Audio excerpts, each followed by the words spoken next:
সম্মানিত ভিউয়ার্স, আসসালামু আলাইকুম ওয়া রাহমাতুল্লাহ। স্মার্ট কৃষি ইউটিউব চ্যানেলের পক্ষ থেকে সকলকে জানাই আন্তরিক শুভেচ্ছা ও অভিনন্দন।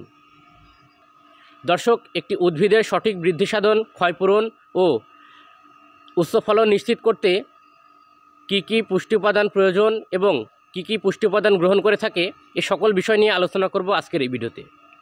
মূল ভিডিও শুরু করার পূর্বে যারা এখনও আমার চ্যানেলটিকে সাবস্ক্রাইব করেননি তারা অবশ্যই চ্যানেলটিকে সাবস্ক্রাইব করবেন।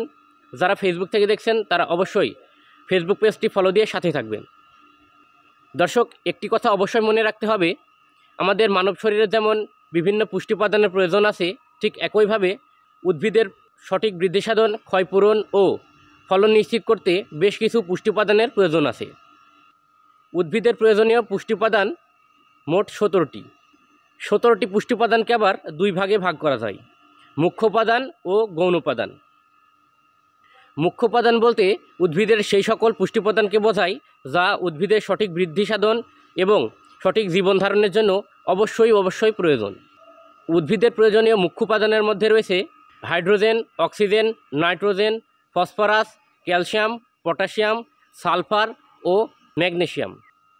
উদ্ভিদের প্রয়োজনীয় গৌণ উপাদানের মধ্যে রয়েছে iron, manganese, boron, chlorine, copper, zinc ও মলিবডিনাম। উদ্ভিদের এই মোট 17টি উপাদানের প্রত্যেকটি উপাদানেরই বিশেষ গুরুত্ব রয়েছে। উদ্ভিদ দেহে এর কোনো একটির ঘাটতি দেখা দিলে রোগ প্রতিরোধ ক্ষমতা হ্রাস পায়, অন্য অপর একটি অধিক পরিমাণে থাকলেও সঠিক বৃদ্ধি হয় না, বিভিন্ন রোগবালাই হয়ে থাকে, ক্ষয়পূরণ হয় না এবং উচ্চ ফলন নিশ্চিত করা সম্ভব হয় না। তাই উদ্ভিদের সঠিক বৃদ্ধি সাধন, ক্ষয়পূরণ ও উচ্চ ফলন নিশ্চিত করতে এই 17টি উপাদানের প্রত্যেকটি আমাদের ফসলি জমিতে প্রয়োগ করা খুবই প্রয়োজন।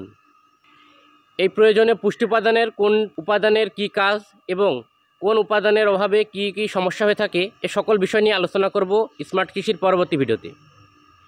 কৃষি বিষয়ক নতুন ভিডিও পেতে অবশ্যই আমার চ্যানেলটিকে সাবস্ক্রাইব করে রাখবেন। যারা ফেসবুক থেকে দেখছেন তারা অবশ্যই পেজটিকে ফলো দিয়ে পাশে থাকবেন।